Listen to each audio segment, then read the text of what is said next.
संदीप उपाध्याय उर्फ दादू 1995 से कांग्रेस पार्टी में है। 1997 से 2006 तक NSUI के सीधी में जिला अध्यक्ष रहे।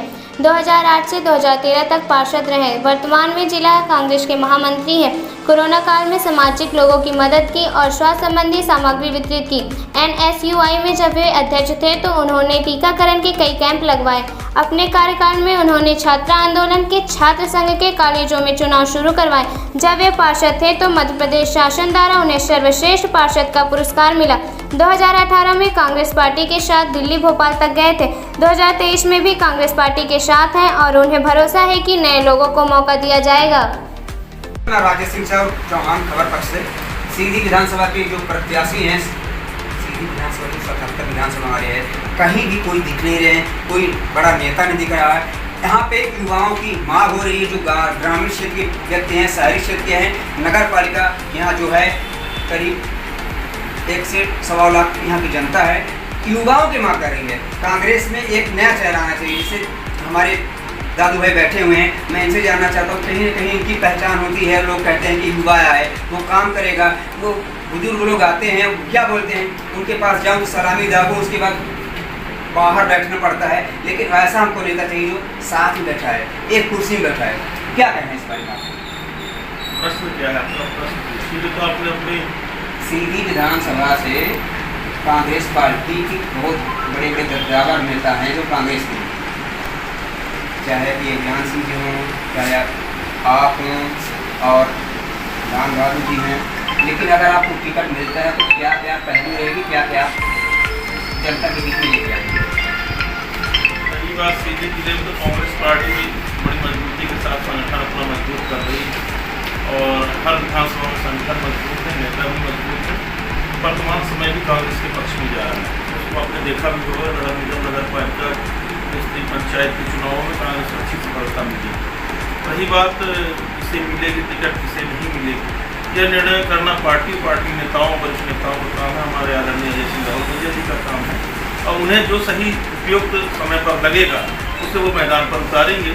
हाँ, रही अपने दावे की, अपने दौड़ की, तो लोग अपने स्तर पर सभी संघर्ष कर रहे हैं, काम कर रहे हैं। पार्टी को मजबूती करने का काम, देने का काम कर रहे हैं। समय परिस्थिति भाग्य में जिसके हम ऊपर बैठेगा, जिसको लड़ाना है वो लड़ेगा चुनाव। और इस दौर में तो युद्ध है,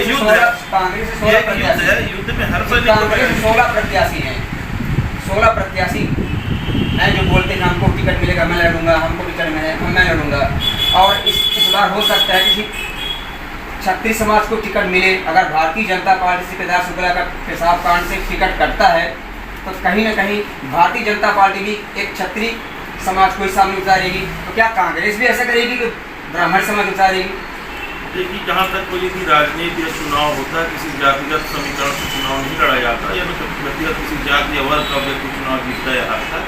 यह संगठन चुनाव लड़ता है और इस हर वर्ग की जरूरत है। हर वर्ग मिलकर जब चुनाव लड़ता है, कि कोई जब युद्ध भी लड़ता है, तब विजय हासिल होती है। रही बात ने कहा भारतीय जनता पार्टी का, क्या इसे टिकट मिलेगी नहीं मिलेगी, उनका उस पार्टी का काम है। रही कांग्रेस पार्टी की बात, तो कांग्रेस पार्टी संगठन को मजबूत करके हर स्तर पर सर्वे कराकर हमारे वरिष्ठ नेता जिसे उपयुक्त समझेंगे उसे। आज शाम को केदार शुक्ला जी सीधी के विधायक जी हैं, उन्होंने कार्यक्रम किया था। आंधी तूफान आया और उसमें एक महिला की मौत हो गई। अब क्या गिरा क्या नहीं गिरा उसको मैं खुलासा नहीं कर सकता हूँ। डेड बॉडी मैंने देख के आया हूँ जिला अस्पताल से। आपके जिला अध्यक्ष भी बैठे थे, ज्ञान सिंह जी थे, और उसका बयान लेके आया हूँ। क्या लगता है कि इस बारिश में उनका कार्यक्रम करना उचित है या अनुचित है? उनका कार्यक्रम करना उचित है ना उचित है, ये तो मैं नहीं बता सकता। रही बात, जो घटना हुई वो बहुत ही दर्दनाक और संवेदना व्यक्त करता हूँ उसमें। और हमारी पार्टी के जिलाध्यक्ष मौके पर हॉस्पिटल पहुँचे, उन्होंने संवेदना व्यक्त की, लोगों की मदद की और सांत्वना भी दिलाई है। आगे भी मदद करने को कहा। लेकिन हाँ, एक मानवता होती है कि अगर कार्यक्रम चल रहा है, किसी दुर्घटना कभी प्रकोप के कारण अगर हो जाती है, तो कार्यक्रम बंद करके उन्हें अपनी संवेदना दिखाते हुए तुरंत उसे हॉस्पिटल छोड़ना चाहिए। जहाँ तक मुझे जानकारी है वो अपने से आया है और उसे पूरी आर्थिक सहायता दिलानी चाहिए। जैसे कि सीधी जिले के इर्द गिर्द करीब 44 पंचायतें हैं जहाँ कहीं कहीं आपका नाम आता है और देवेंद्र सिंह दादू का नाम आता है, प्रज्ञान सिंह का नाम आता है, मोनू सिंह का नाम आता है, लेकिन आप ग्रामीण क्षेत्रों में कहीं भ्रमण नहीं करते हैं, ग्रामीणों से आपका संपर्क कहीं न कहीं कम है। लेकिन ग्रामीणों का कहना यह है कि वो आते नहीं हैं, मिलते नहीं हैं, ऐसा हमको चेहरा चाहिए। वैसा तो आप कहाँ गए हैं कि मैं नहीं जानता हूँ। मेरे इसमें दौरा बराबर क्षेत्रों गाँवों में रहता है और कुछ प्रचार प्रसार सामग्री के साथ ही हर क्षेत्र में मैं भिजवा रहा हूँ, सबसे संपर्क कर रहा हूँ। और ये एक केवल मिलना जुलना चल रहा है, कोई प्रचार नहीं चल रहा। अभी तो चुनावी घोषित नहीं हुए, प्रत्याशी घोषित हुए, कोई अपना सुनिए, कोई अपना प्रचार करता हो कि मुझे लड़ना है, मुझे टिकट मिल गई, बात अलग है, मुझसे उससे नहीं मतलब है कौन क्या कहता है, किसे क्या। सामाजिक व्यक्ति हैं तो सामाजिक तो मैं निरंतर 28-30 वर्ष से मैं राजनीति में हूँ, सीधी में ही हर क्षेत्र में जाता हूँ, हर व्यक्ति से मिलता हूँ। अब आप कहाँ किससे मिला है ये मैं नहीं जानता। जैसे मधुरी में सीएम राइस विद्यालय जो खुल रही है उसका काम भूमि पूजन भी हो चुका था, उसके ऊपर करीब 10 से 12 घर आदिवासी बसे हुए हैं। और एक हमारे केदार शुक्ला के प्रतिनिधि हैं, क्या है नहीं जानते हैं, लेकिन वो बेटाऊ के नाम से जाने जाते हैं। वो तरह तरह की सोन नदी में रातों दिन जेसीबी लगा के चलाते हैं, बालू निकालते हैं और उसके बाद वो पूरी मट्टी निकाल के हमको जरूरत है, आपको जरूरत है, घरों में बेच रहे हैं। हम नहीं कहते, वहाँ की जनता कहती है। इस पे क्या विचार है? देखिए, रही भारतीय जनता पार्टी के शिला पूजन हो, भूमि पूजन हो या शिलान्यास हो, चुनावी वर्ष है, रोज घोषणाएं होंगी शिवराज सिंह की, रोज भूमि पूजन होंगी, नई नई घोषणाएं होंगी कई जगह की। ये उनका चुनावी स्टैंड है, वो होता रहेगा। रही बात आपने कहा कोई बालू व्यापारी है क्या है, तो मध्य प्रदेश में भारतीय जनता पार्टी की आपने एक बिटौक से आप परेशान है। मध्य प्रदेश में हजारों बिटौक इस तरह माफिया और खनिज माफिया तैयार कर रखे हैं। इसमें और क्या कह सकते हैं आप, तो खुद कई मंचों से आपके पूर्व मुख्यमंत्री दिग्विजय सिंह ने बोला, राहुल भैया भी बोले, गटाऊ की उम्र 22 साल से 24 साल है। उनके पिताजी अपना के जंगल विभाग में बगल में वो चाय और पान का काम करते थे। गटाऊ ने इतनी संपत्ति कैसे कमाई, उनको करीब लगभग होगा, हम नहीं कहते, लोगों का कहना है 2 से 3 करोड़ का घर बना हुआ है। मैंने कहा ना कि एक नहीं हजारों हैं यहाँ, एक पर पता नहीं क्यों इतना ध्यान दिया जा रहा है, इतना नाम लेके हाईलाइट कर रहे हैं।